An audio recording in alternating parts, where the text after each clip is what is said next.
सलवार कुर्ता, साडी किंवा office formals कोणतेही कपडे घातले तरी घामोळीचा त्रास हा होत असेल तर अस्वस्थ वाटत राहतं.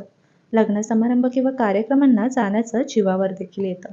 तर यासाठीच आपण काही घरगुती उपाय देखील करू शकतो. पहिलं आहे चंदन पावडर, चंदनाचा लेप.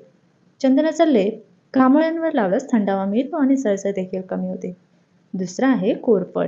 कोरफडीचा गर किंवा जेल घामोळे असलेल्या जागेवर लावल्याने त्वचेची आग कमी होते आणि खाज देखील थांबते. तिसरा आहे बर्फाचा शेक. कपड्यात बर्फाचे खडे घेऊन घामोळ्यांवर 10 ते 15 मिनिटं हळूवार शेक द्यावा. यामुळे त्वचा शांत होते. चौथा आहे कडुलिंबाची पाने. कडुलिंबाच्या पानांचा रस किंवा पेस्ट लावल्याने घामोळ्या लवकर बऱ्या होतात, कारण यात अँटीसेप्टिक गुणधर्म आहेत. पाचवा आहे मुलतानी माती. मुलापाण्यात मुलतानी माती मिसळून लावल्यास त्वचेला थंडावा मिळतो. सहावं आहे काकडी. काकडीच्या रसाने त्वचेला आराम मिळतो आणि सळसळ देखील कमी होते. काळजी घेण्याचे उपाय जाणून घेऊया. पहिला आहे तुम्ही स्वच्छता ठेवली